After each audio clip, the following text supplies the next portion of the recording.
Have you ever stopped to help a stranger on the side of the road and wondered if that single moment of compassion could completely transform your entire existence? Let me share something with you that still makes my hands shake when I think about it. A confession that changed everything I thought I knew about wealth class and the true meaning of human connection.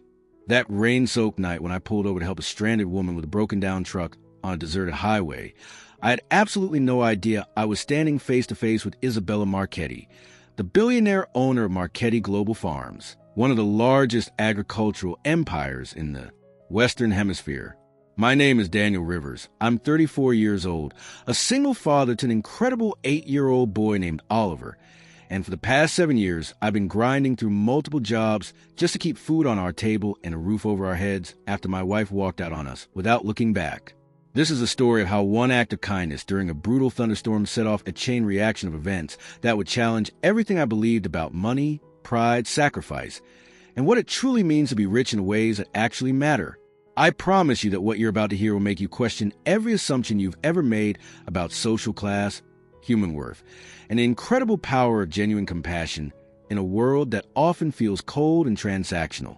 If you love stories that restore your faith in humanity and prove that kindness can still change lives, make sure to subscribe to Addictive Stories right now, because you won't want to miss what happens next. And trust me when I say this journey will take you places you never expected. But here's what I need you to understand before we go any further. The night everything changed started like any other nightmare, and I had no idea my world was about to be turned completely upside down. The rain was falling in thick, punishing sheets that hammered against the windshield of my beaten-up Ford truck, like nature itself was angry at the world. And honestly, that fury mirrored exactly what I was feeling deep in my chest as I squinted through the foggy glass, watching the wipers struggle pathetically to keep up with the deluge.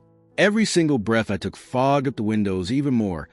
Every pothole on that muddy rural road outside Portland felt like another reminder that I was barely holding my life together with duct tape, determination, and desperation. Oliver had finally fallen asleep in the back seat, his small hand still clutching the remains of a peanut butter sandwich like it was the most precious thing in the world. And when I glanced at him in the rearview mirror, my heart clenched so hard I thought it might stop beating altogether. That sandwich represented our last 2 slices of bread for the week, and just like always, I had given most of my half to my son because watching him go hungry was a pain I simply couldn't bear. I kept telling myself that if I could just make it through one more overnight shift at the auto repair shop, one more endless evening lying under some wealthy executive's luxury sedan, while my own stomach growled with hunger, maybe I could scrape together enough to ask my boss for an advance on my paycheck. Even though the thought of begging made me feel sick with shame. The bills were stacking up like storm clouds on the horizon. The electricity company had sent their final warning. Oliver needed new shoes because his toes were literally poking through the worn-out sneakers he wore to school every day. And some nights I lay awake in our cramped apartment wondering how much longer I could keep this precarious juggling act going before everything came crashing down around us. But that night, as the storm raged and the road stretched endlessly before me, I had no idea that my entire world was about to change in ways I couldn't possibly imagine, and that the next few minutes would set in motion events that would challenge everything I thought I knew about survival, pride, and the unexpected places help can come from when you least expect it.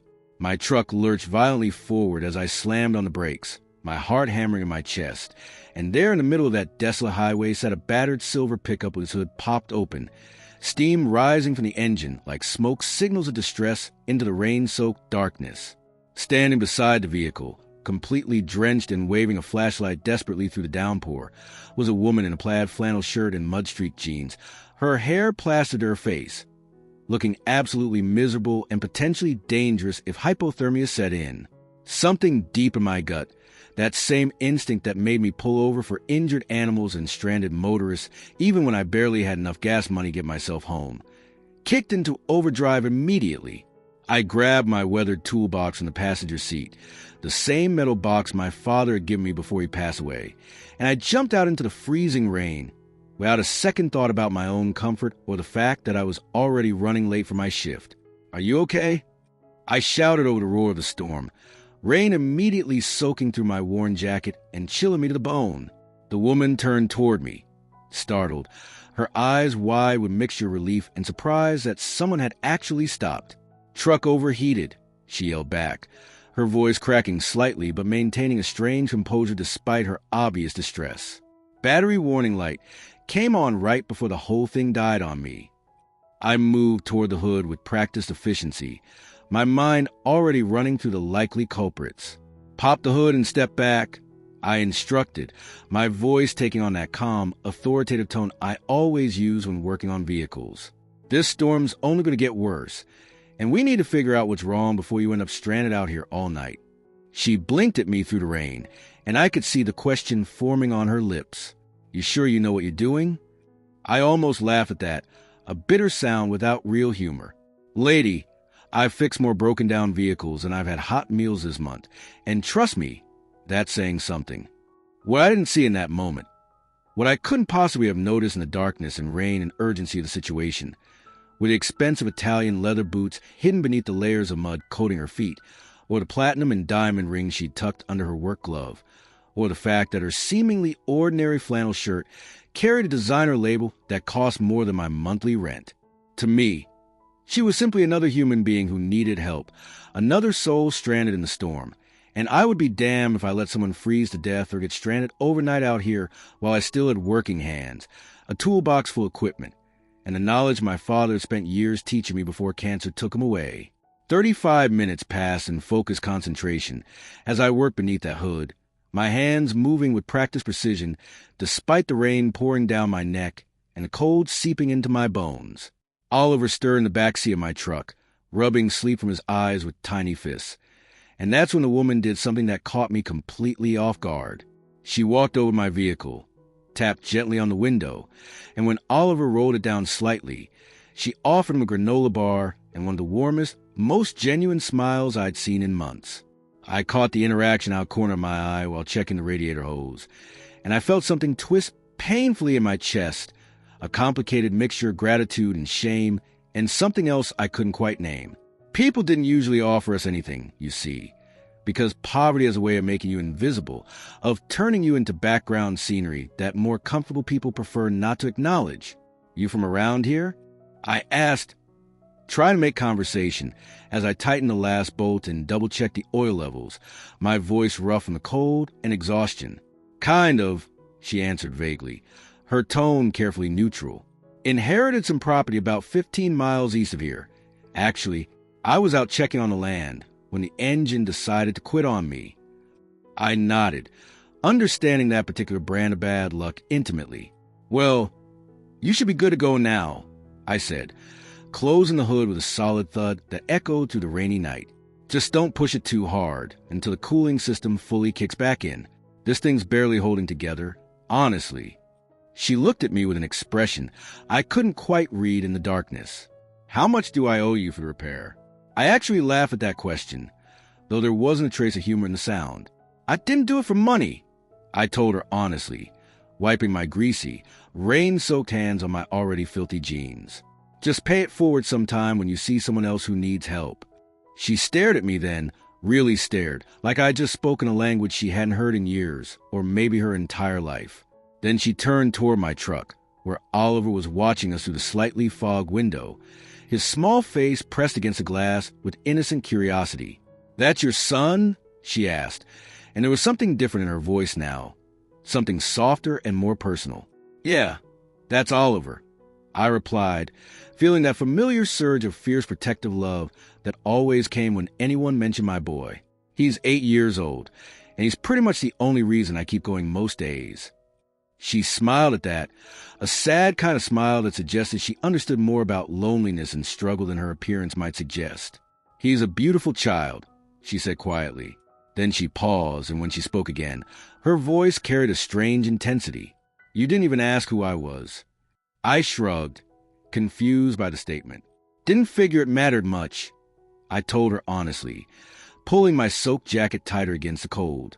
"You needed help, and that's all I needed to know to make a decision." She didn't respond with words, but instead she stepped closer, looked me directly in the eyes with a gaze that seemed to see straight through to my soul, and whispered something that sent chills down my spine that had nothing to do with the freezing rain. "You have absolutely no idea what you just did, do you?" I raised an eyebrow, genuinely confused now. "Fix a truck. helped a stranger, and now I'm about to drive home in this miserable weather," I said, stating what seemed like obvious facts. "That's pretty much what I did." The woman smiled then, a faint, mysterious expression that held secrets I couldn't begin to guess. "Yes," she said softly, almost to herself. "Yes, you did." Then she climbed back into her now-functioning truck, and just before she drove away into the storm-swept night, I noticed her glancing very deliberately at my license plate, her eyes narrowing slightly as if she was committing the numbers and letters to memory. What I didn't know, what I couldn't possibly have known in that moment as I watched her taillights disappear into the rain and darkness, was that the woman I had just helped wasn't just some random stranded motorist having a bad night. She was Isabella Marchetti, owner and CEO of Marchetti Global Farms, an agricultural empire worth billions of dollars, and in exactly 48 hours, she was going to walk back into my life and change absolutely everything in ways that no wrench or socket set could ever fix. I honestly thought that night would end exactly like every other exhausting evening in my life.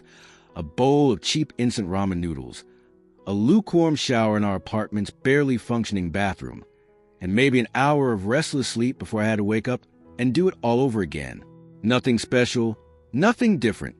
Just another day in the endless grind of survival mode that had become my entire existence. I pulled up to our small, rundown apartment building on the outskirts of Portland, the tires crunching over gravel in the poorly maintained parking lot, and I could already see the flickering porch light that I'd been meaning to fix for 3 months, but never had the time or money to properly address. The roof leaked when it rained hard, the heating system made concerning noises during winter, and the whole place smelled faintly of mildew and old carpet, but was home, and more importantly, it was ours.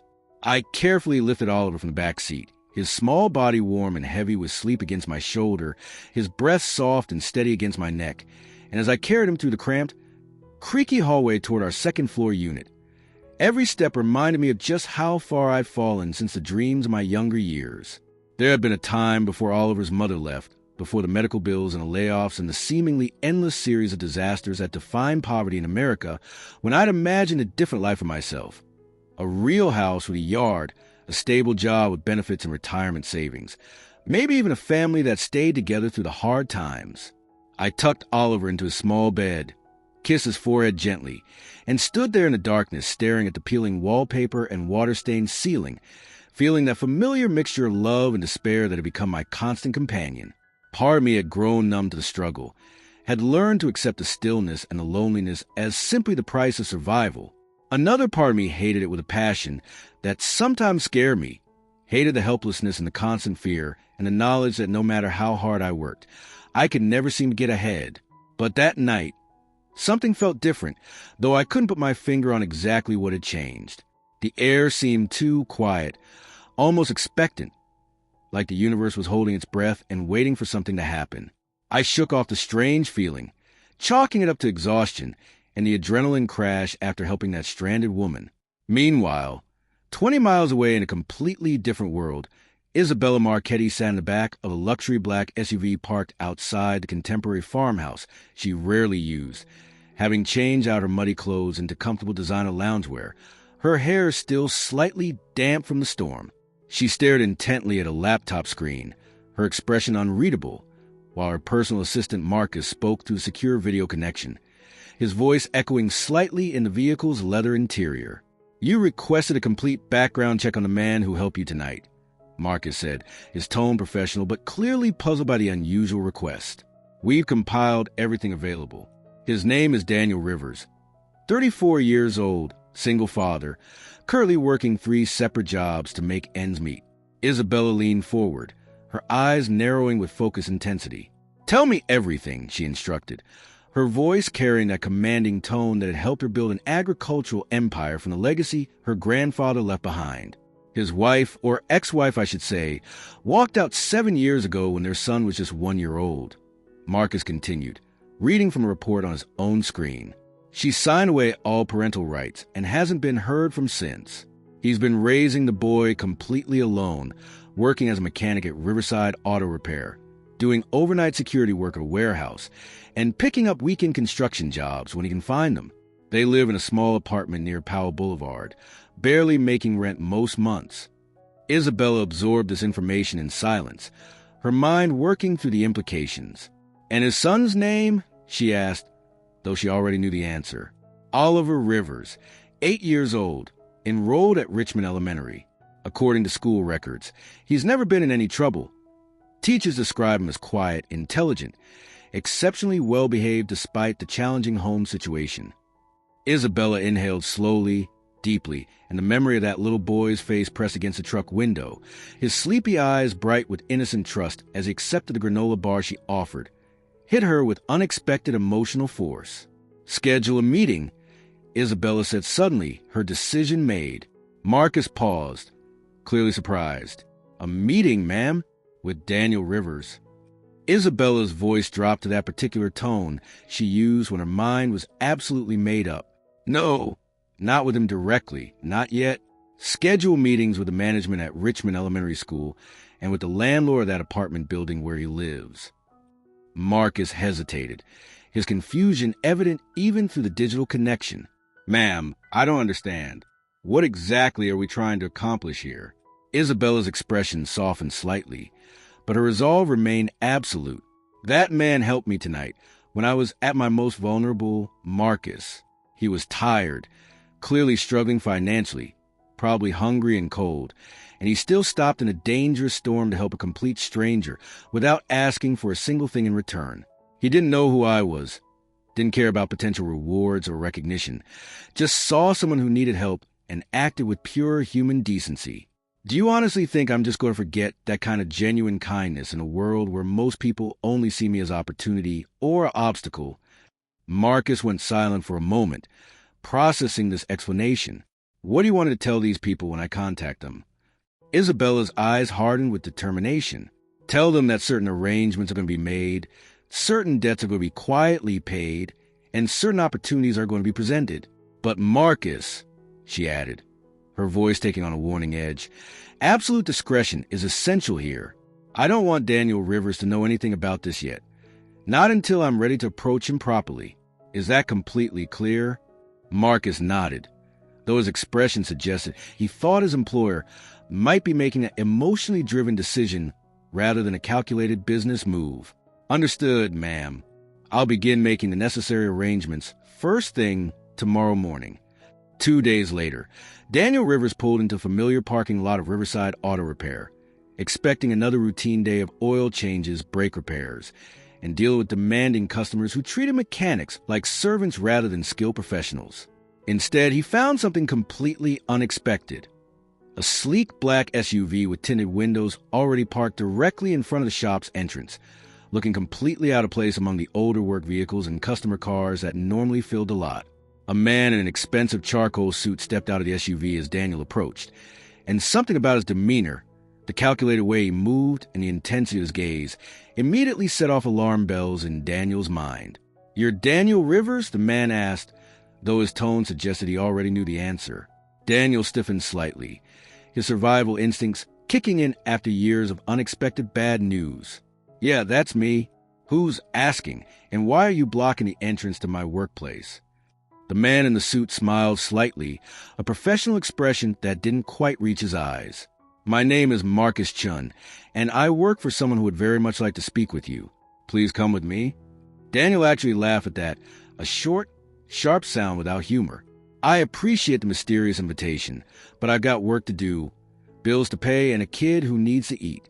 So unless you're a cop with a warrant or a lawyer with papers to serve, I'm going to have to decline your generous offer." Marcus didn't seem surprised or offended by the response. "I can assure you, Mr. Rivers, this isn't a legal matter. You're not in any trouble. Quite the opposite, actually." Daniel's eyes narrowed with suspicion. "Then what is this about? Because in my experience, when men in expensive suits show up unannounced and ask you to get in their vehicle, it's rarely good news." Marcus's expression shifted slightly, becoming almost sympathetic. "The woman whose truck you repaired 2 nights ago would like to thank you properly. That's all I can say at this moment." Daniel's mind raced back to that rainy night, the stranded woman, the broken-down vehicle. "I told her she didn't owe me anything.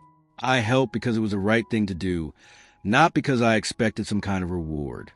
Marcus nodded, as if he'd anticipated exactly this response. "Yes, She mentioned that you might say something like that, which is precisely why she's so determined to speak with you. Daniel stood there in the parking lot, torn between curiosity and the deeply ingrained suspicion that comes from years of disappointment and broken promises. "I've got a kid," he said finally, his voice harder now. "If this is some kind of scam or setup, I need you to know that I will do whatever it takes to protect my son." Marcus's expression softened genuinely for the first time. "Mr. Rivers, I give you my word that no harm will come to you or your son. If anything, quite the opposite. But I understand your hesitation completely. How about this? You follow us in your own vehicle, maintain complete control of the situation, and if at any point you feel uncomfortable, you're free to leave immediately.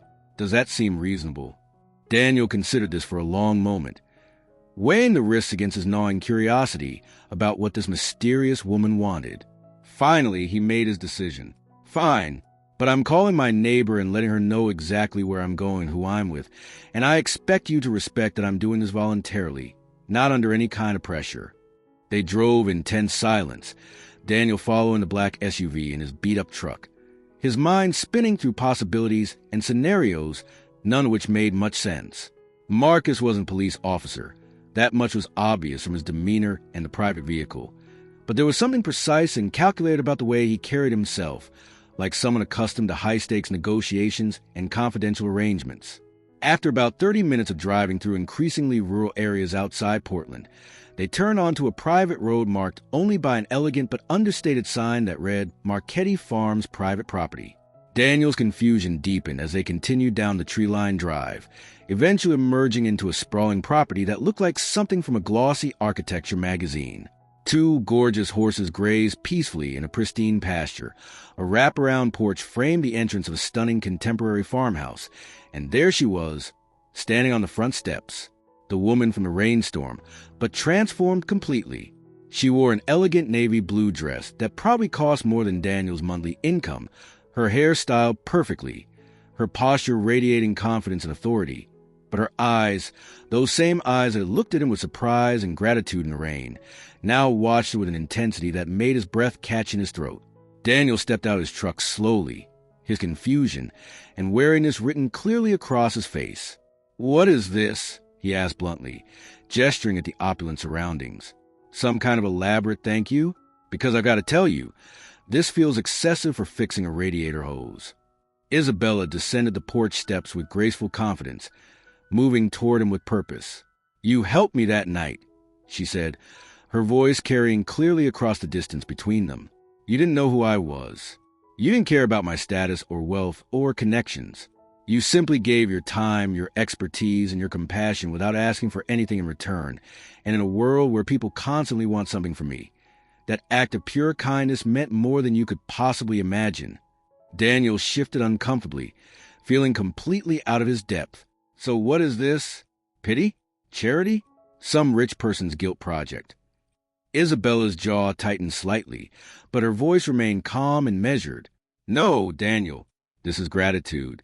Real, genuine gratitude. And perhaps the beginning of something that could benefit both of us if you're willing to listen." He looked around at the immaculate property, the expensive farmhouse, the horses that probably cost more than most people's cars, and felt overwhelmingly like he'd stumbled into someone else's life. "I don't belong here," Daniel muttered, more to himself than to her, his discomfort radiating from every tense muscle in his body. "You do belong here," Isabella said firmly, taking another step closer. "You just don't believe it yet, but I'm going to try my best to change your mind about that." Daniel turned as if to leave, his instinct to flee overwhelming his curiosity. "Look, I appreciate whatever this is, but I didn't help you to get something out of it. I helped because someone needed assistance, and that's just what decent people do. End of story." Isabella's voice cracked slightly with emotion as she called after him. "And that's exactly why you deserve everything I'm about to offer you." Before Daniel could respond or make sense of that statement, a small figure suddenly burst out from behind Marcus's SUV, running across the manicured lawn with the boundless energy only children possess. "Daddy," Oliver shouted, his voice bright with excitement and confusion, his small legs pumping as he ran toward his father. Daniel froze completely, his heart stopping for a moment as pure panic flooded his system. "Oliver, what are you doing here? How did you get here?" Isabella knelt down gracefully at Oliver's eye level, her entire demeanor softening as she smiled gently at the boy. "Hi there, Oliver. Do you remember me from the other night?" Oliver nodded enthusiastically, his mouth forming a perfect circle of surprise and recognition. "You gave me that really good snack bar in the rain." Isabella's smile widened genuinely. "I did, and I want to say thank you properly for sharing your dad with me that night when I really needed help." Daniel's throat tightened with a mixture of fear and confusion. "You brought my son here? How did you even know where to find him? What gives you the right to involve an 8-year-old child in whatever this is?" Isabella stood up, meeting Daniel's angry, frightened gaze with calm steadiness. "I asked your neighbor, Mrs. Patterson, to bring him. I wanted this to be a family conversation, because what I'm about to propose affects both of you, not just you alone." Daniel's eyes narrowed dangerously. "You had someone pick up my son without my knowledge or permission. Lady, I don't care how much money you have. That crosses a line." Isabella nodded, acknowledging his anger. "You're absolutely right, and I apologize for overstepping. If you want to leave right now with Oliver, I'll completely understand and respect that decision. But I'm asking you, as someone who genuinely wants to help, to give me just 15 minutes to explain what I'm offering before you make that choice." Daniel stood there torn between his protective instincts, his wounded pride, and a curiosity he couldn't completely suppress. Oliver grabbed his hand, looking up at him with those trusting eyes that could always break through Daniel's defenses. "Daddy, the lady seems nice. And this place has horses. Can we stay just a little bit?" Daniel looked down at his son, then back at Isabella, and finally at the sprawling property that represented a world so far removed from their reality, it might as well be another planet. 15 minutes, he said finally, his voice hard. "Then we're leaving, and I don't want to hear from you again." "Understood." Isabella nodded gratefully. "Understood completely. Please come inside. I promise everything will make sense shortly." They walked into the farmhouse, and Daniel felt like he'd stepped into a lifestyle magazine. Everything was elegant but comfortable, expensive but not ostentatious, a perfect balance of wealth and taste that he'd never experienced before. Isabella gestured for them to sit in a comfortable living room, while Marcus quietly disappeared, giving them privacy. "My name is Isabella Marchetti," she began, her voice steady and clear. "I'm the owner and CEO of Marchetti Global Farms, which is one of the largest agricultural operations in North America.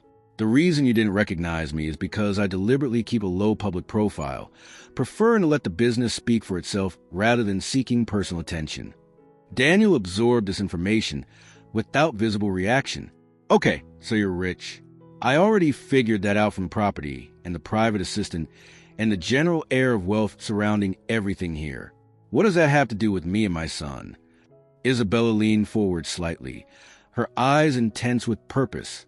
2 nights ago, I was checking on some property I inherited in a remote area when my truck broke down in the middle of a dangerous storm. I was alone, cold, frightened, and increasingly worried that I might be stranded overnight in potentially life-threatening conditions. Then you appeared, Daniel. You stopped without hesitation, fixed my vehicle with expert skill, refused any payment, and treated me with more genuine human kindness than I've experienced in years from people in my own social circle. Do you understand how rare that is? How precious that kind of uncalculated generosity has become in a world where everyone wants something? Daniel shifted uncomfortably. I just did what anyone should do. It wasn't special or heroic, just basic human decency. Isabella smiled sadly. That's what you believe, but I've lived long enough in the world of wealth and power to know that basic human decency is actually incredibly rare, especially when there's no audience watching and no potential benefit involved. So, what do you want from me? Daniel asked bluntly, his defenses still firmly in place. I want to offer you something, Isabella said carefully.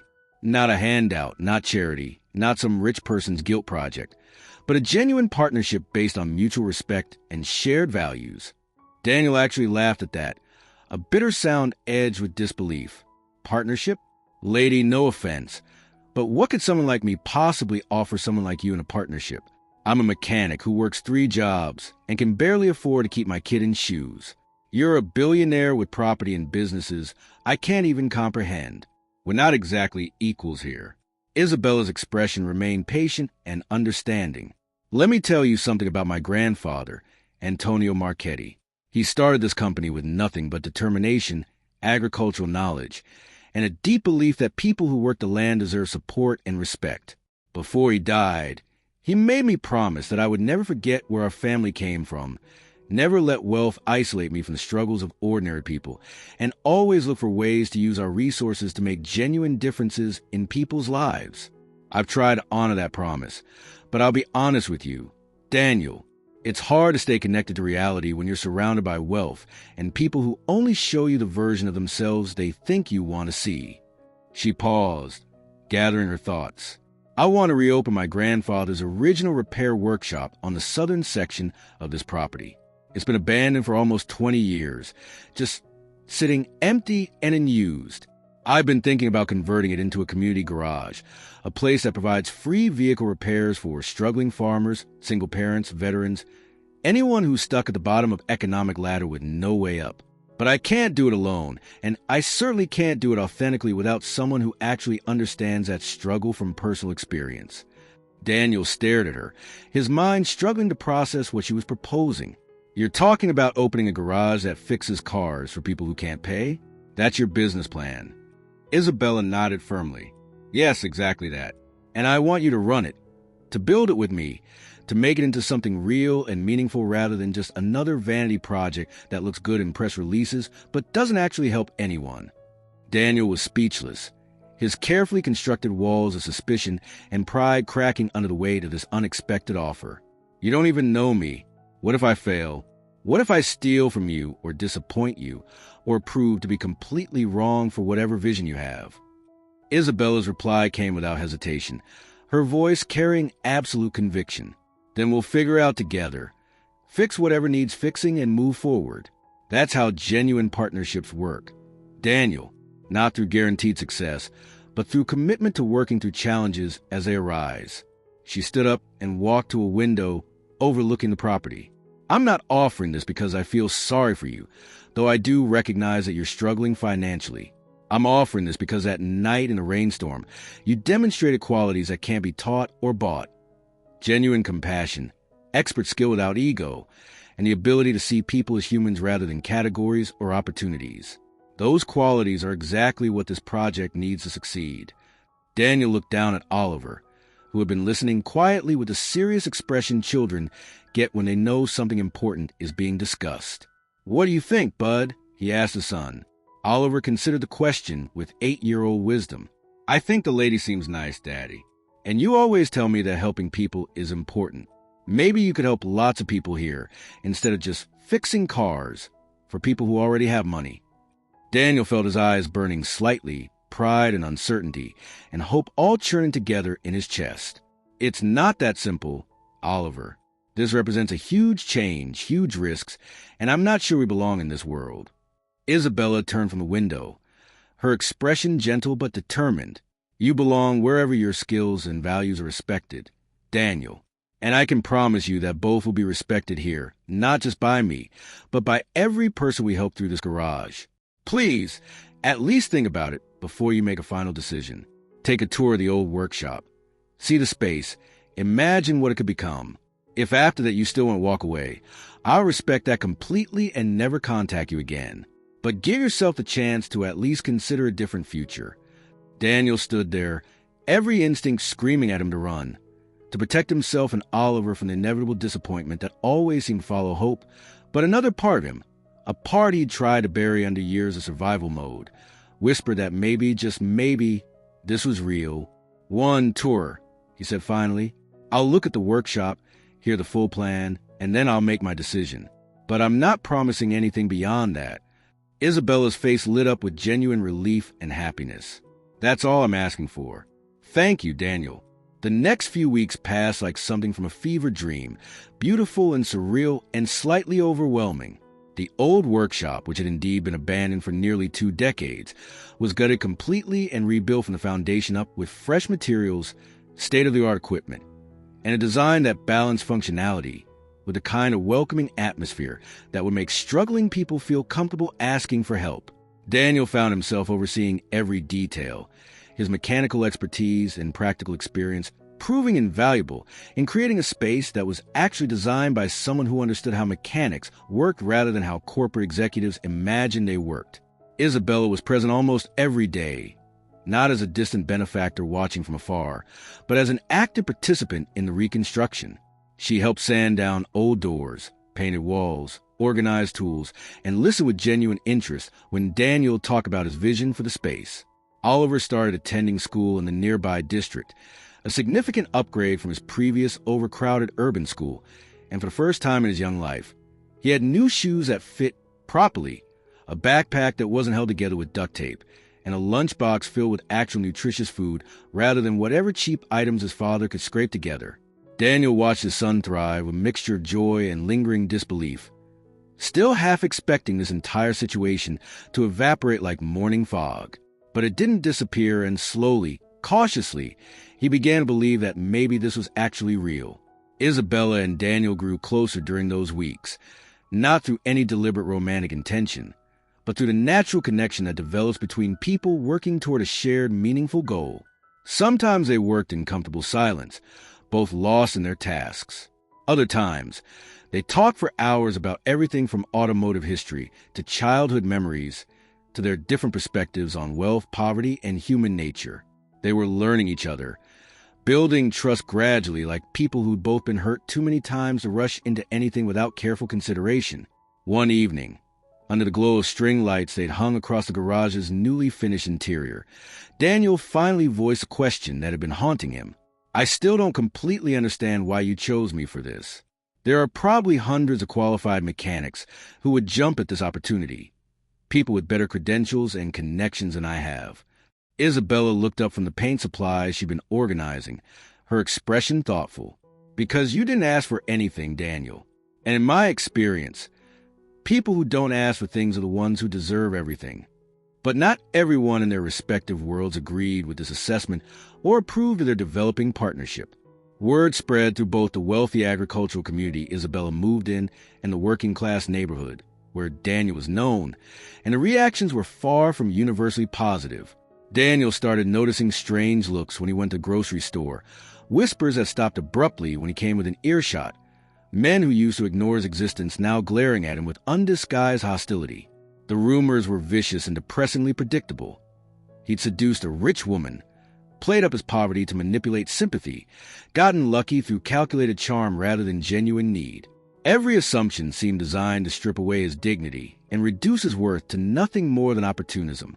It didn't help that Isabella's board members and business associates were equally unhappy with her decisions. During one particularly tense video conference that Daniel accidentally overheard while delivering some documents to Isabella's home office, he heard a sharply dressed executive sneer. "This mechanic is your new pet project? You're risking your professional reputation and company resources for someone with absolutely nothing to offer." Isabella's response was measured but firm, her voice carrying that steel edge she used in high-stakes negotiations. "He's not a project, Richard. He's a partner in a community initiative, and I would appreciate it if he would show him the respect his skills and character deserve." Another board member jumped in, her tone dripping with condescension. "You're investing company resources and your personal reputation in someone who has no education, no business experience, no connections that could possibly benefit Marchetti Global Farms. How do you justify that to shareholders?" Isabella's jaw tightened visibly, but her voice remained calm. "I'm investing in someone who has everything money can't buy: integrity, compassion, practical wisdom, and genuine connection to the communities we claim to serve. If our shareholders can't see the value in that, then perhaps we need different shareholders." The conversation left Daniel feeling sick with a complicated mixture of gratitude for Isabella's defense and deep shame that his presence in her life was causing professional problems. But things were about to get significantly darker.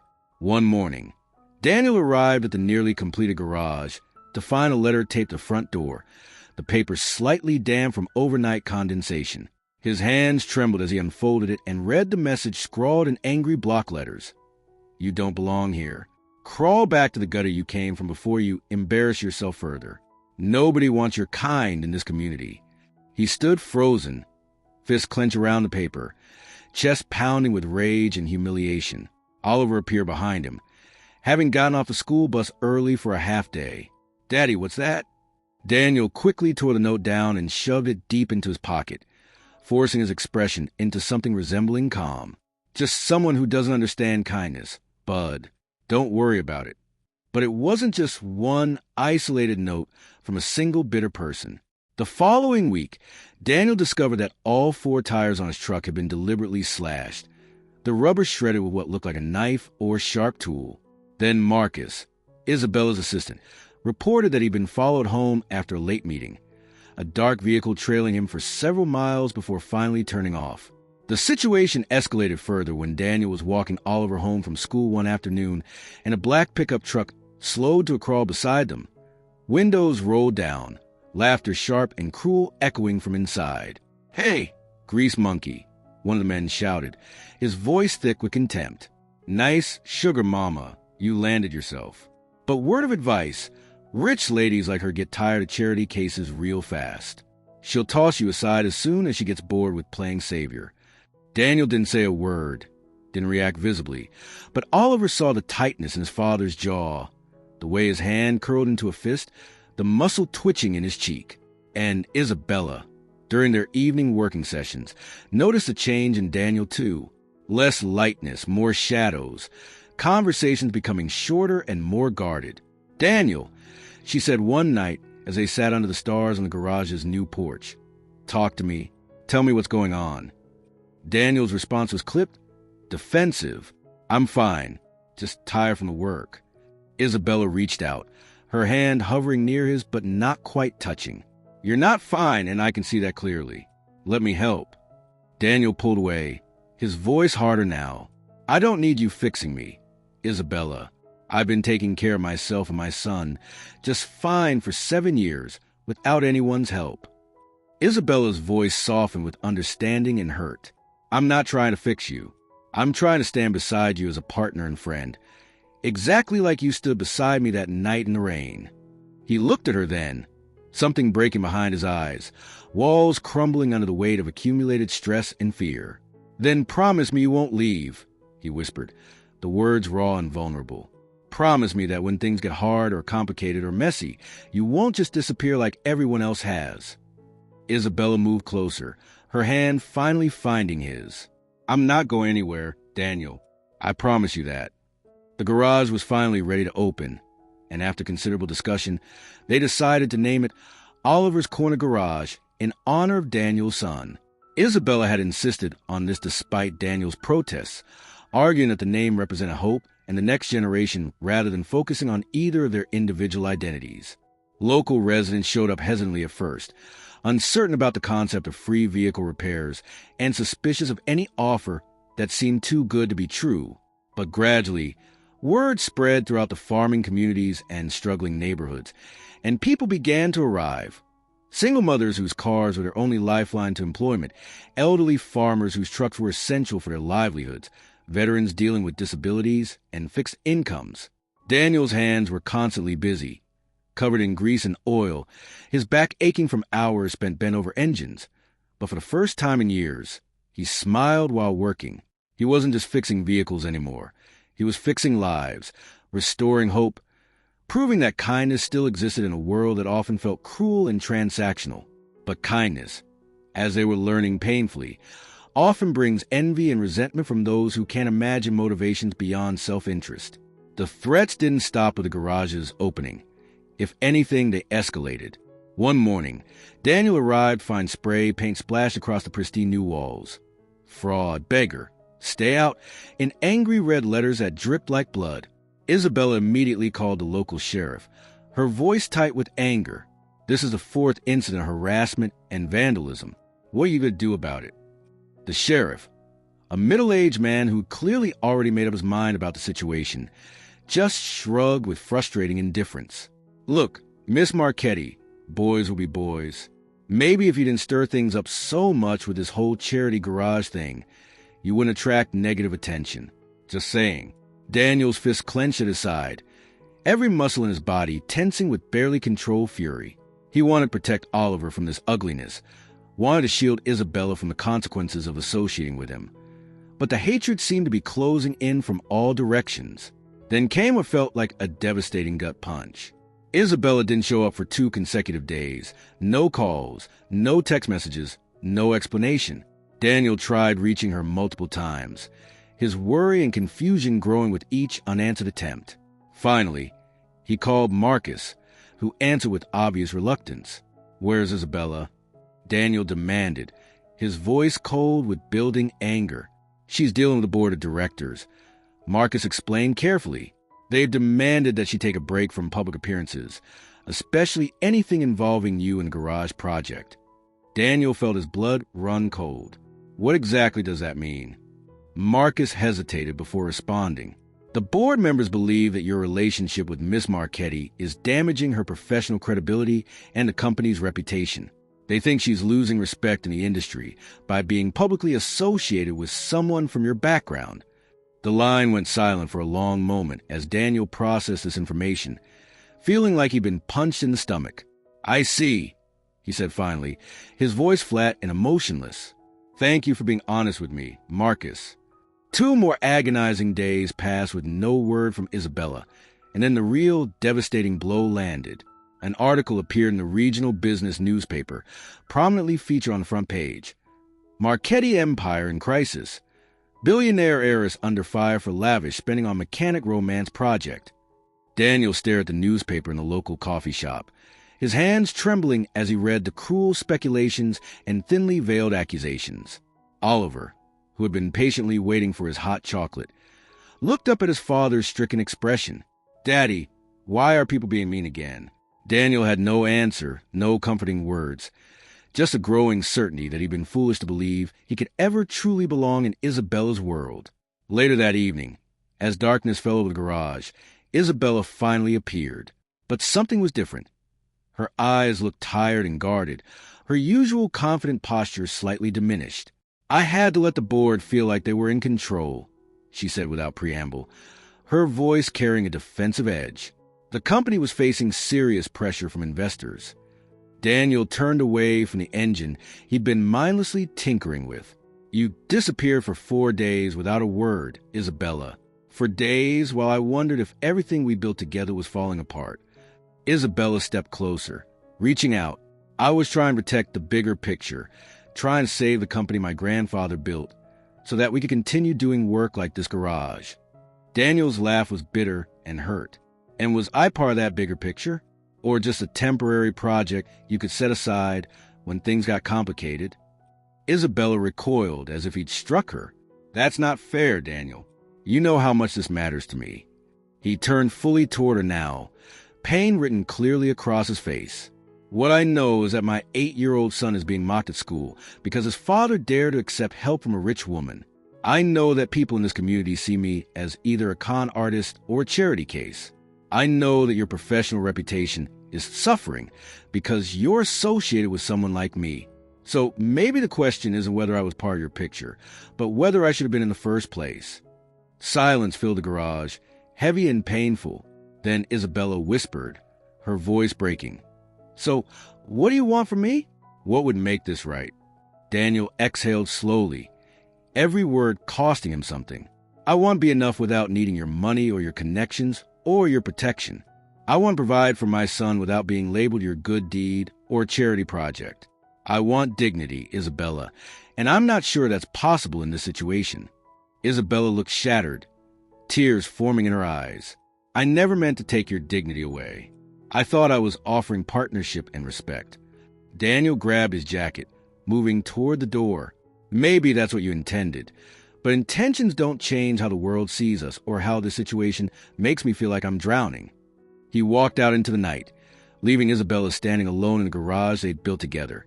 And for the first time since that rainy night when they'd met, the future seemed dark and uncertain. A full week passed in painful silence. No texts, no calls, no accidental encounters.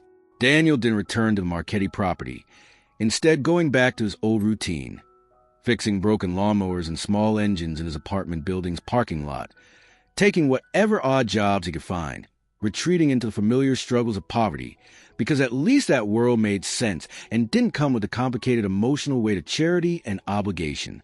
The community garage sat locked and unused, its tools gathering dust, the paint still fresh on the walls. Local people who had been counting on free repairs were disappointed and confused, but Daniel couldn't bring himself to return to a place that had come to represent his own inadequacy. Oliver asked once, his voice small and worried, "Daddy, are we going back to the place with the horses and Miss Isabella?" Daniel could only shake his head, his throat too tight to speak properly. "Not right now, Bud. Maybe not ever." The truth was that he missed Isabella desperately, missed her laugh and her determination, and the way she'd looked at him like he mattered beyond his usefulness. But he was a man who'd been raised to survive storms through his own strength, not to be rescued from them by someone else's resources, and he didn't know how to reconcile those two conflicting realities. Then one gray morning, as light rain began to fall, mimicking the weather from that first fateful night, there was a knock at Daniel's apartment door. He opened it cautiously, and there stood Isabella, completely soaked despite the light drizzle. No private driver or luxury vehicle in sight, no assistant hovering nearby with an umbrella. Just Isabella, holding a small wooden box, shaking slightly, looking more vulnerable than he'd ever seen her. "I didn't come here to fix things with money," she said, her voice raw and unsteady. "I didn't come here as a CEO or an heiress or anyone with power and resources. I came because I miss you, Daniel. Not your skills or your work ethic or your value as a project. Just you, the person who saw me as a human being when I was at my worst." Daniel stood in the doorway, every instinct screaming at him to protect himself, but he couldn't quite bring himself to close the door. His eyes dropped to the wooden box Isabella held in her trembling hands, curiosity overriding his defensive anger. "What's that?" he asked quietly. Isabella opened the box slowly, carefully, like it contained something infinitely precious. Inside was a small handmade wooden sign with carefully carved and painted letters, "Rivers of Marchetti Community Garage. Family owned and operated." She looked up at him, tears streaming freely down her face now. "I dissolved the board, Daniel. I bought back their shares, restructured the company completely, lost several major investors in the process. I don't care about any of that. I'd rather lose billions of dollars than lose the one person who ever saw me clearly when I wasn't wearing designer clothes or carrying a Marchetti name." Daniel stepped back, stunned into momentary silence. "You gave up control of your company? For what? For me?" Isabella shook her head firmly. "Not just for you. For us. For this project. For the principle that some things matter more than corporate approval or social acceptance. You gave me back my humanity that night in the rain, reminded me why my grandfather built this company in the first place. Let me give you the same thing back. Your dignity, your autonomy, your right to be a full partner rather than someone's good deed." Daniel felt tears welling in his own eyes now, all his carefully constructed walls crumbling under the weight of her words. "You really gave it all up? Your board, your investors, everything you built?" Isabella nodded, her voice barely above a whisper. "Everything except my heart. That's still entirely yours, if you'll have it." Daniel didn't say anything for a long moment, just stood there processing the magnitude of what she'd sacrificed. Then, moving slowly like someone afraid he might shatter the moment, he pulled her into his arms and held her with all the strength and tenderness of a man finally allowing himself to believe in something beyond mere survival. They stood there in the doorway, rain falling gently around them, holding each other like two people who'd been lost and finally found their way home. Oliver appeared behind his father, looked at the scene with 8-year-old understanding, and smiled. "Does this mean we can go back to the place with the horses?" Daniel laughed through his tears, pulling his son into the embrace. "Yeah, Bud, I think it means we can go back." 3 months later, the garage reopened with a huge community celebration. The new sign, the one Isabella had brought in that wooden box, hung proudly over the entrance. The space was larger now, busier, better equipped than before, with additional mechanics Daniel had hired from struggling backgrounds, people who understood the mission because they'd lived it themselves. Locals came not just for repairs, but to witness what genuine redemption looked like, to see proof that kindness and compassion could still triumph over cynicism and greed. Isabella and Daniel worked side by side. True partners in every sense. Their relationship built on mutual respect and hard-won trust rather than romantic fantasy. They moved slowly, carefully, building something real rather than rushing into complications their situation didn't need. Every time a broken-down farmer pulled in with a vehicle held together by hope and desperation, or a single mother cried with relief when the repair bill read $0.00, paid in full through community support, Daniel felt a sense of purpose he'd never experienced in his years of struggle.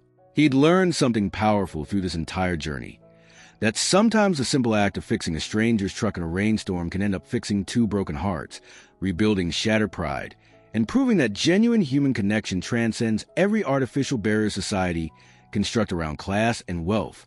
Oliver thrived in his new school, making friends easily, excelling in his classes, no longer carrying the weight of poverty and uncertainty that had shadowed his early childhood. He spent afternoons at the garage, learning mechanical skills from his father, and gradually understanding that their family story wasn't about being rescued or saved, but about two people choosing to stand together and build something meaningful. The threats and harassment gradually diminished as the garage's positive impact became undeniable even to its harshest critics. People who had initially sneered and spread rumors found themselves quietly bringing their own vehicles in for repair, swallowing their pride when faced with their own unexpected financial emergencies. Daniel treated them with the same dignity and compassion he showed everyone else, proving that kindness doesn't require agreement or approval, just a commitment to seeing people's humanity beyond their worst behaviors. Isabella's business, restructured and refocused on the values her grandfather had originally established, actually became more profitable and respected than before. Investors who valued ethics and community impact replaced those who had only cared about short-term returns, and the Marchetti name regained the reputation for integrity that had been slowly eroding under pure profit-focused leadership. One evening, as the sun set over property and cast golden light across the garage and surrounding farmland, Isabella and Daniel sat on the porch they'd built together, watching Oliver play with the neighbor's children in the distance. "Do you ever regret it?" Daniel asked quietly. "Giving up the board, losing those investors, all the professional complications I brought into your life?" Isabella leaned against him, her answer coming without hesitation. "Not for a single second. I spent years surrounded by wealth and power, and I was lonelier than I'd ever been. You showed me what actually matters, reminded me of who I wanted to be rather than whose circumstances had shaped me into becoming." Daniel smiled, wrapping his arm around her shoulders. "I spent years convinced that accepting help meant weakness, that I had to survive everything alone to prove my worth.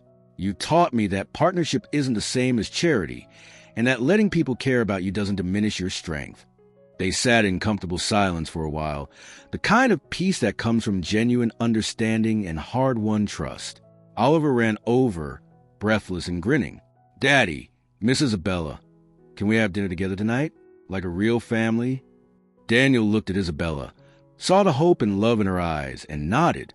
"Yeah, Bud, like a real family." The garage continued to grow, expanding its services to include vocational training programs for young people from disadvantaged backgrounds, teaching not just mechanical skills, but also business management, customer service, and the kind of practical wisdom that doesn't come from textbooks. Daniel proved to be a natural teacher, patient and encouraging, with an ability to explain complex concepts in ways that made sense to students who've been failed by traditional educational systems. Isabella used her business connections and resources to establish partnerships with local colleges, creating pathways for garage trainees to earn certifications and degrees if they chose to pursue advanced education. The program became a model for community development, drawing attention from nonprofits and social entrepreneurs across the country. But for Daniel and Isabella, the success metrics that mattered most weren't the articles in business magazines or the awards from community organizations. They measured success in the relieved tears of a veteran whose truck they'd repaired so he could get to medical appointments, in the graduation party for a 17-year-old who'd been headed toward trouble until garage gave him purpose and belonging, in the quiet dignity of an elderly farmer who could afford to keep farming for a few more years because his equipment stayed operational. One particular afternoon, a young woman pulled into the garage driving a vehicle that looked like it might fall apart at any moment. She was dressed in work clothes, exhausted and worried, with 2 young children in car seats in the back. "I don't have money for repairs," she admitted up front, her voice shaking with embarrassment. "But my alternator is dying, and I'll lose my job if I can't get to work reliably. I just needed someone to tell me how bad it is, so I can figure out what to do." Daniel recognized the desperation in her eyes, the same barely held-together survival mode he'd lived in for years. "Pop the hood," he said gently. "Let's take a look and see what we're dealing with." 20 minutes later, he diagnosed the problem, pulled a replacement alternator from their inventory of donated parts, and begun the repair work. The woman watched nervously, clearly struggling with accepting help. "I can pay you back over time," she offered. "I don't know when, but I will. I promise I'm not just taking advantage." Isabella, who had been working on paperwork nearby, came over and placed a hand gently on the woman's shoulder. "That's not how this works. We fix vehicles for people who need help, no repayment necessary. The only thing we ask is that someday, when you're in position to help someone else who's struggling, you remember what it felt like to receive kindness and pass it forward." The woman started crying, overwhelmed by relief and gratitude. "Why would you do this for strangers? What do you get out of it?" Daniel and Isabella exchanged a look, thinking about their own journey from that rainy night to this moment. "We get to remember why we're here," Daniel said simply. "We get to be part of something that actually matters." As the woman drove away an hour later with a fully repaired vehicle, her children waving goodbye through the back window, Daniel felt that familiar sense of rightness, of purpose, of being exactly where he was supposed to be. Isabella joined him as they watched the vehicle disappear down the road. "My grandfather would have loved this place," she said softly. "He always said that the measure of a person's character wasn't what they accumulated, but what they gave away freely." Daniel nodded, thinking about his own father, the mechanic who taught him not just technical skills, but also the importance of helping others. "My dad used to say that your hands were only as good as the heart guiding them. I think he would have understood what we're trying to do here." The seasons changed, bringing new challenges and new opportunities. Winter brought farmers dealing with frozen equipment and vehicles struggling in harsh conditions. Spring brought preparation for planting season and the rush of agricultural workers needing reliable transportation. Summer brought families traveling through the region who encountered unexpected breakdowns. Autumn brought harvest pressures and the race to keep machinery operational during critical periods. Through it all, the garage remained a constant source of support and hope. Daniel and Isabella's relationship continued to deepen, moving from partnership to something more profound. They were cautious and deliberate, both carrying scars from previous disappointments. But gradually, they built something genuine and lasting. Oliver became the unofficial bridge between them, loving them both, naturally bringing them together in moments large and small. 2 years after the garage first opened, Daniel asked Isabella to marry him, not with an expensive ring or an elaborate proposal, but with a simple question asked while they were working side by side, covered in grease and sawdust, building a new storage area for donated parts. "I know we come from different worlds," he said, not stopping his work. "I know that marrying me would complicate your life in ways you don't deserve. But I also know that I love you more than I thought it was possible to love another person, and I want to build a life with you, officially and completely. So, Isabella Marchetti, would you consider becoming Isabella Rivers and making this partnership permanent?" Isabella stopped mid-motion, a screwdriver suspended in her hand, tears already forming in her eyes. "Daniel Rivers, I would consider it the greatest honor of my life." They married in a small, intimate ceremony on the garage property. Surrounded by the community, they built together. There were mechanics and farmers, single parents and veterans, students from their training program, and longtime neighbors. The wedding wasn't featured in society pages or attended by business executives or celebrities. Instead, it was filled with people whose lives had been touched by compassion and practical support, and that made it more beautiful than any elaborate society event could have been. Oliver served as ring bearer, beaming with pride at finally having the family he'd always wanted. During the simple reception, held under string lights in a garage that had brought them all together, person after person stood up to share stories about how the garage had changed their lives, how Daniel's patient teaching had given them new skills and confidence, how Isabella's vision and resources had created opportunities that seemed impossible. Daniel listened with humble gratitude, still somewhat amazed that his simple act of stopping to help a stranger had led to this moment. Isabella squeezed his hand, reading his thoughts as she learned to do. "You deserve all of this," she whispered. "Every bit of happiness, every moment of recognition, every person whose life you've touched. Please let yourself believe that." Daniel squeezed back, finally beginning to accept that maybe he did deserve happiness after all, that survival mode didn't have to be his permanent state, that building something meaningful with someone who loved him wasn't charity or rescue, but simply two people choosing each other and choosing purpose over profit. The garage continued to expand its mission, adding programs for financial literacy, job placement assistance, and even a small food pantry after they realized that many people coming for vehicle repairs were also struggling with food insecurity. Each addition emerged organically from identified needs rather than from predetermined plans, keeping the garage responsive and relevant to its community. Daniel proved to have unexpected leadership abilities, his experiences with poverty and struggle giving him insights that more traditional nonprofit executives often lacked. He understood instinctively how to maintain people's dignity while offering support, how to structure programs that empower rather than create a dependency, how to hire staff who brought both skills and genuine compassion to their work. Isabella focused on the business and administrative side, using her expertise to ensure financial sustainability, establish partnerships with corporations and foundations that share their values, and navigate the complex regulatory environment around nonprofit operations. Together, they created something that was more than the sum of its parts, proof that different backgrounds, perspectives could combine to create something genuinely transformative. 5 years after their first meeting, the Rivers Marchetti Community Garage had become a nationally recognized model for community-based economic development. Universities sent researchers to study their approach. Other communities requested consultations to replicate their model. Foundations featured them in case studies about effective philanthropy. But success brought new pressures and new questions about scaling and expansion. Some advisors pushed them to franchise the concept, create a national network of community garages, build an empire of compassion that could transform opportunities for struggling people across the country. Others warned against growing too quickly, losing the personal touch and authentic community connection that made their garage work where other programs failed. Daniel and Isabella struggled with these questions during long evening conversations after Oliver had gone to bed.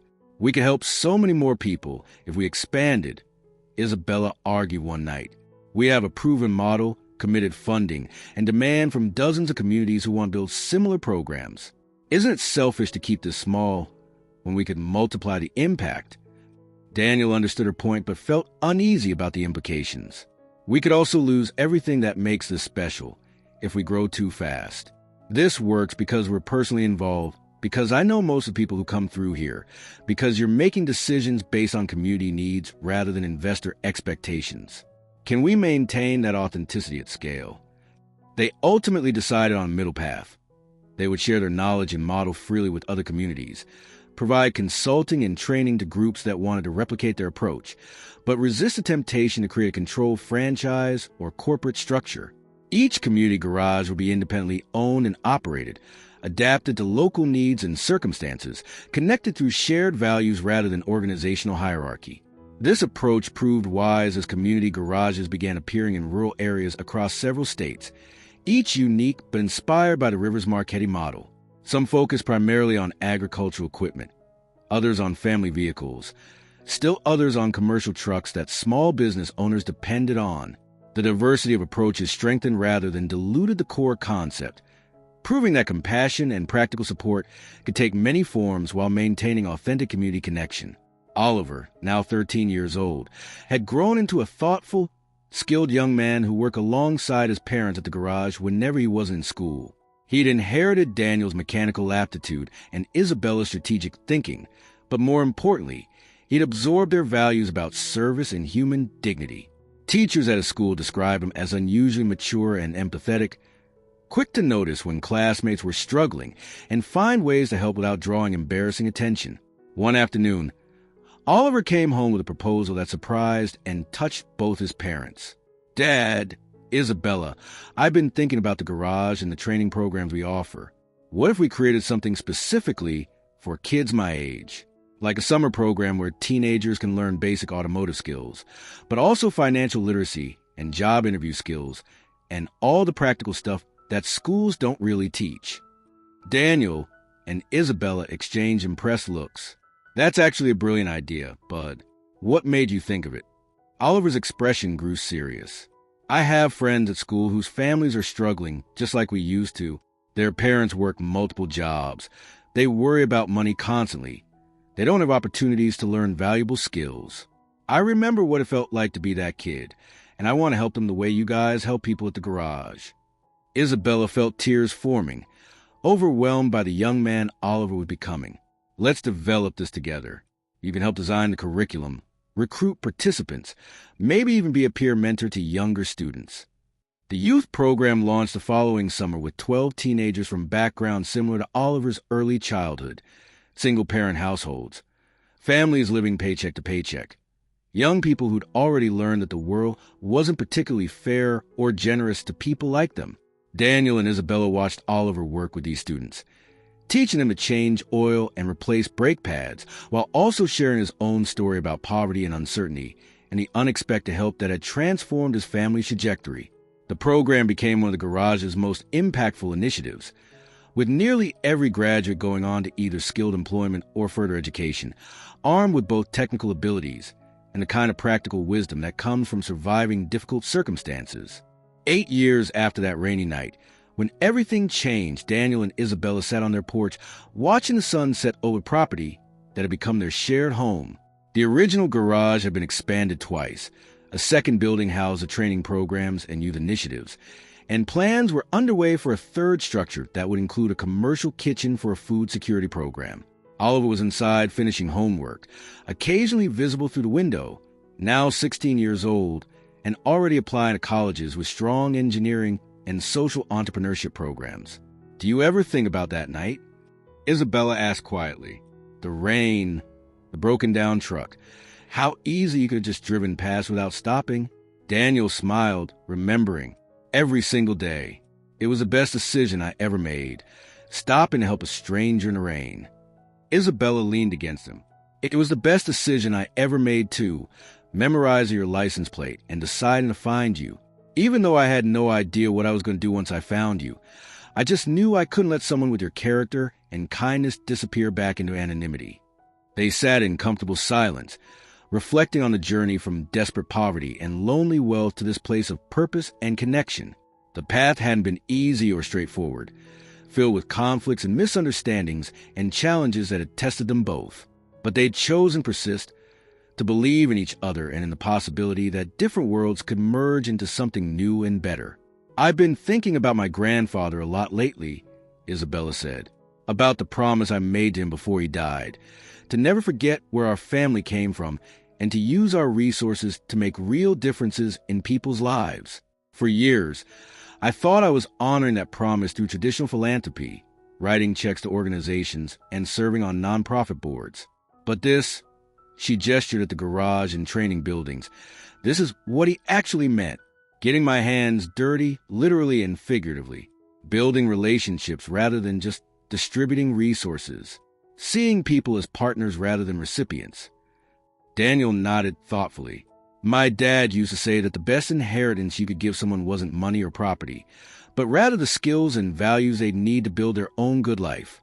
He died when I was 19, and for years after that I was so focused on just surviving that I forgot his deeper lessons about generosity and community. Meeting you reminded me of who I was supposed to become, who my father believed I could be.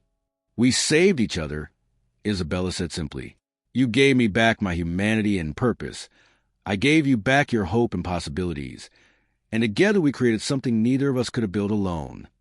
The garage received numerous offers over the years from various organizations wanting to acquire the program, incorporate it into larger nonprofit structures, or franchise the concept for profit. Daniel and Isabella declined them all, maintaining their independence and their commitment to keeping the work authentic and community-driven rather than corporate-managed. Some people called them foolish for refusing opportunities that could have made them even wealthier or more influential, but they'd learned that not every opportunity aligned with their values, and that saying no to the wrong things was just as important as saying yes to the right ones. Their influence grew anyway, not through aggressive expansion, but through the power of example and the ripple effects of genuinely helping people. Mechanics who trained at their garage went on to open their own community-focused businesses. Students from their youth programs became advocates for economic justice and practical education reform. Families whose vehicles they repaired became volunteers, and supporters who spread the word about compassionate approaches to poverty. The garage became a pilgrimage site of sorts for people working on social change initiatives, drawn by the story of how one act of kindness had sparked transformation. Visitors invariably asked some version of the same question: how do we replicate what you've built here? Daniel and Isabella's answer evolved over time, but eventually crystallized into something simple. You don't replicate it, Isabella would explain. You let it inspire you to create something authentic to your own community and context. The specific services we offer matter less than the underlying principles. Seeing people's full humanity, building genuine relationships rather than transactional exchanges, staying connected to communities you serve rather than managing from a distance, valuing dignity as much as practical support. Daniel would usually add, and you have to be willing to get uncomfortable to challenge your own assumptions about poverty and wealth and worth. Change doesn't happen from a comfortable distance. You have to be willing to sit in the rain with someone, literally or metaphorically, and see them as a complete person rather than a problem to solve. On Oliver's 18th birthday, Daniel and Isabella gave him a special gift, a framed photograph from that first rainy night, the moment when Daniel had stopped to help Isabella, captured by traffic camera footage that Isabella had quietly obtained years earlier. None of them had known the photo existed until she tracked it down, wanting to preserve that pivotal moment. This is where everything changed, Isabella explained to Oliver as he studied the grainy image, showing his father bent over the hood of her truck in the pouring rain. This is the moment when your dad's compassion and my desperation collided and created everything that came after. Your life, my life, this garage, all the people we've helped. It all traces back to this decision to stop and see a stranger as someone who mattered. Oliver looked at the photograph for a long time, understanding its significance. Dad, what were you thinking in this moment? Did you have any idea what would happen? Daniel shook his head. Not even remotely. I was cold and tired and worried about making rent. I stopped because my father taught me to help people, not because I expected anything good to come from it. That's actually the lesson I hope you'll carry forward. Do the right thing because it's right, not because you're calculating potential benefits. Kindness is an investment strategy or a networking technique. It's just being human to other humans. Oliver nodded slowly. I'm going to study social entrepreneurship in college. Learn how to build sustainable organizations that actually help people rather than just existing to perpetuate themselves. Then I want to come back here and work with you guys, expanding the garage's impact while keeping it true to its original values. Daniel felt pride swell in his chest, seeing his son become a man who understood that success meant more than personal achievement. You don't have to come back here, Oliver. You can build your own thing, create your own impact in whatever form makes sense to you. Oliver smiled. I know I don't have to, but I want to. This place taught me who I want to be and how I want to move through the world. Why would I walk away from that just to prove independence? The three of them stood together looking at that photograph. Three people whose lives have been fundamentally altered by one decision to stop in a rainstorm, and they understood something profound. That the most important moments in life often don't announce themselves with fanfare or obvious significance, but rather appear disguised as ordinary choices between convenience and compassion, between self-protection and vulnerability, between driving past and pulling over. 10 years after that transformative night, the garage had helped thousands of individuals and families, trained hundreds of young people in valuable skills, and inspired similar initiatives in communities across the country. But Daniel and Isabella measured their success not in numbers or recognition, but in smaller, more personal ways. The single mother who'd gone back to school and become a nurse, now bringing her own teenage daughter to volunteer at the garage. The veteran who'd found purpose and community through their programs, now running his own nonprofit serving other veterans. The teenager who'd arrived angry and lost, now graduating college with plans to become a social worker focused on breaking cycles of poverty. These stories, these transformed lives, represented the true legacy of that rainy night decision. Daniel kept working as a mechanic, refusing management positions that would take him away from hands-on repair work. He discovered that fixing vehicles was his meditation, his way of staying connected to mission and to the people they served. Isabella continued managing the business and organizational aspects, but she'd learned to carve out time for hands-on work too, showing up in work clothes to help at community events or mentor young women interested in non-traditional careers. They'd built a life that honored both their different backgrounds and their shared values, proving that wealth and poverty didn't have to be permanently separated by walls of misunderstanding and judgment, but could instead meet in spaces of mutual respect and common purpose. Their story spread beyond their immediate community, featured in articles and podcasts, and eventually a documentary film about grassroots approaches to economic development. People were drawn to the narrative of the struggling mechanic and the billionaire heiress who'd found each other in a rainstorm and built something beautiful from that unlikely encounter. But Daniel and Isabella always emphasized that their story wasn't about romance or rescue, but rather about recognizing shared humanity across apparent differences and choosing connection over isolation. The real lesson, Isabella told an interviewer years later, isn't that a rich person helped a poor person or that an unlikely romance blossomed. The real lesson is that we're all just humans struggling in different ways, and when we're willing to see each other's full humanity, rather than reducing people to their economic circumstances, extraordinary transformations become possible. Daniel didn't save me, and I didn't save him. We simply chose to walk together through life's storms rather than facing them alone, and that choice made all the difference. Daniel added his perspective. I spent years believing that accepting help made me weak, that I had to prove my worth through endless sacrifice and independence. Isabella taught me that strength includes the courage to be vulnerable, to accept support, to build partnerships rather than insisting on doing everything alone. And together, we've tried to create a place where other people don't have to choose between pride and practical help, where dignity and support coexist naturally. As the sun set on another day at the garage, casting golden light across the buildings and land they cultivated together, Daniel and Isabella reflected on the journey from that desperate rainy night to this moment of peace and purpose. Their lives have been completely transformed, not by wealth or romance alone, but by the revolutionary act of seeing and treating each other as fully human, worthy of respect and capable of contribution regardless of economic status. Subscribe to Addictive Stories for more incredible true tales of compassion, transformation, and the unexpected ways that kindness can change everything when we least expect it. And remember, every person you encounter, every stranger struggling on life's roadside, carries the potential to teach you something profound about humanity and yourself. The question isn't whether opportunities for connection and compassion will appear in your life. They absolutely will.